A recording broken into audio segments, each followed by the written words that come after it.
Palun kõigil panna telefonid hääletu peale või lennurežiimile. Ja kõigest järgemööda. Kallis Ruubeni pere, head kohalviibijad. See on minu jaoks väga suur au ja ka väga raske hetk. Ma loodan, et suudan täna edasi anda kas või väikese osa sellest, kes oli Ruuben. Armastatud poeg, vend, lapselaps, truu sõber. Ligi 3 aastat tagasi sattus minu ellu üks isepäine teismeline. Tal oli pidevalt muie näol, uudishimulike nukravõitu silmadega, kergelt kühmus kõnnakuga, lokisuustega Margaret, meie Ruuben. Kõik teadsid teda, sest tema maine saatis teda alati enne, kui oli ise kohale jõudnud või sõna võtnud. Kui ta lõpuks kohale jõudis, suutis hetkega iga ruumi elavamaks muuta. Tema terav keel ja terav meel võis olla mõnikord väljakutsuv. Ta võis olla ühtaegu kõige vaimukam ja kõige sõnakam inimene ruumis. Ta oli julge. Alati valmis enda või teiste ees seisma, kui tundis, et kellelegi tehti ülekohut. Alati valmis ebamugavad olukorrad naljaks muutma. Tal kärsitu, impulsiivne, mõtlematu, aga mitte iial pahatahtlik, õel või julm. Meil kõigi südamel on oma mälu. Meil kõigil siin on Ruubeniga omad hetked ja lood. Hoidkem neid.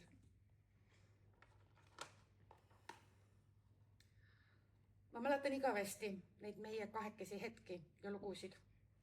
Neid kogunes veidi vähem kui 3 aastasse ootamatult või siis oodatult palju. Kas ta oli saadetud mõne oma tembu tõttu minu juurde või tuli ise lihtsalt tšau ütlema või siis sooviga kõik mõned subakid tühjaks süüa. Kõik meie erilised ja imelised hetked mahtusid neisse vähem kui 3 aastasse. Siin on mõned eredamad mälestused. 7. klassi lõpureisil käisin koos tema klassiga Soomes. Ootamatult jäi ta minuga kahekesi linnas vaba aega sisustama. Siis algas seiklus.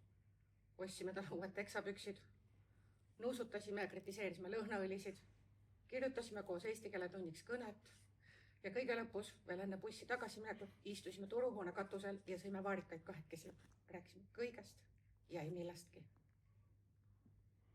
Või 8. klassi lõpureisil pidin taaskord nendega kaasa minema. Aga olude sunnil jäi mul nendega minemata. 8 minutit peale bussi väljumist saatis ta mulle sõnumi. Viskame giidi bussist välja. Sina tuled meiega. Palusin siis mõistlik olla ainult. Tema vastus mulle oli lühike ja konkreetne. Sinu nimel kindlasti.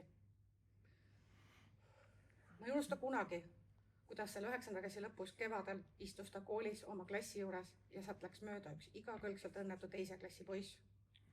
See poiss üritas spinnerit oma sõrme peal keerutada, aga tal ei tulnud see välja. Ja siis Ruuben küsis seda spinnerit hetkeks enda kätte ja näitas tal oma sõrmel.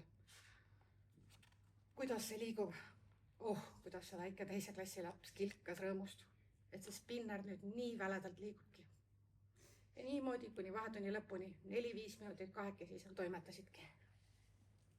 Nägin teda viimati 13. juulil juhuslikult bussiterminalis. Ta oli just töölt tulnud. Lubas mulle, et järgmine kord teeb tema välja, sest nüüd on ikkagi rahaboss. Ruubeni sõbrad ja klassikaaslased on kirjeldanud tema värvikamaid hetki või mõningaid tema enda sõnul jackassi tegemisi ja väljaütlemisi nii. Ta ronis kooli ehituse ajal tellingutele või suvevaheajal kooli katusele. Ta suutis astuda direktori kabineti sisse ja öelda lihtsalt what's up. Kui kirjandustunni jaoks oli vaja rühmatööna filmi teha ja siis järsku ütles ta sellise kuldse lause. Ärtu risti potiruutu, ükski rott mind ei puutu. Filmi vaadates saatis kogu klassi naerupahvakas. Keemia ja bioloogia tundides tuli hindrise töö ajal panna telefon alati õpetaja laua peale. Kui õpetaja temalt küsis, kas kõik 7 telefoni on nüüd laual, siis omas enesekindlusega teatas, et tal on neid kõigest 3. Ruubeni üks veidramaid iseloomu oli see, et isegi kui tal olid korralikud riided olemas, mida ise Hiina internetipoodides kokku ostis ja klassikaaslased lausa kinkisid 7. klassi lõpus talle krooni kui klassi kõige stiilsemale ja moekamale, mille ta omase muiga ja mängleva kergusega vastu võttis. siis ühest hetkest helistas ta käia hoopis õliste ja kõige kulunumate riietega. Ta kandis neid alati uhkusega ega hoolinud sellest, mida teised arvasid. Ruuben oskas oma sõprade perede suhtes näidata lugupidamist ja austust ning julges juhtida ka teiste tähelepanu sellele. Ruuben käis Narvas autot ostmas, Ford Focus ostis. Sõitis sellega sõprade juurde Kadrinasse, seejärel koju.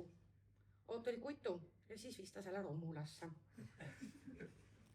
Või käidi sõbraga tsiklitega Kadrinas jälle. Pidid tegema mitu peatust.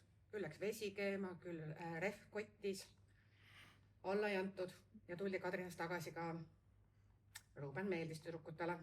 Ta pani oma lahtiste taldadega Air Force'id Marketplace'i müüki ja kirjutas juurde, et need on mitu naist rebinud ja ootavad uut õnnelikku omanikku. Siiski tsikli, sõprade ja töö kõrvalt päris püsisuhte jaoks tal aega lihtsalt ei jätkunud. Siiski üks armas tüdruk oli tal südames.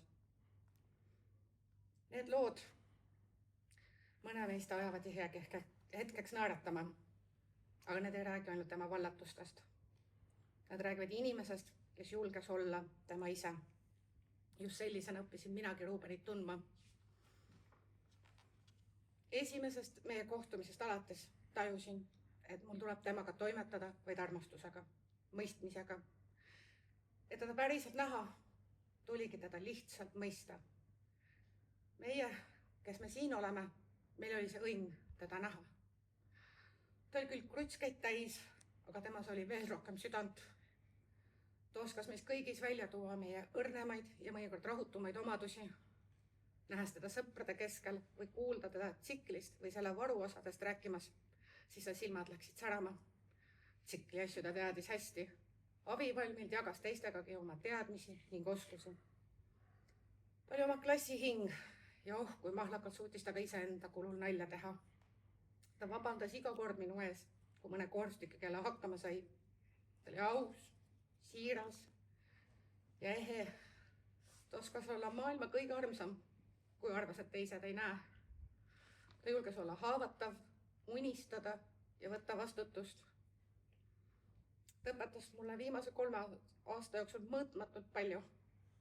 Kannatlikkust, kohalolu, mõistmist. Aitäh, Ruuben, et õpetasid neid olulisi asju. Aga ma usun, et õpetas midagi ka paljudele teistele.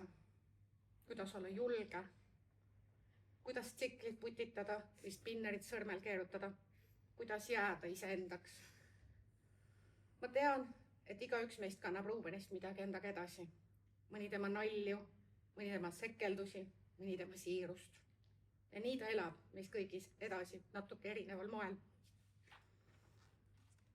Ruubeni perele tahan öelda aitäh, et te kasvatasite üles inimese, kelle kohalolu puudutas nii paljusid.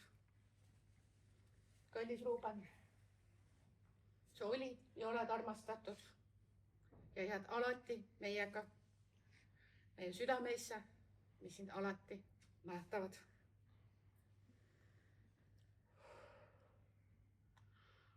Ruubeni pere poolt aitäh teile kõigile, et te olete täna siin ja olete oma kohaloluga ja mõtetega toetanud neid. Need, kes soovivad Ruubeni ise tšau öelda, saavad seda teha nüüd. Palume pärast seda anda perele võimaluse oma vahel olla.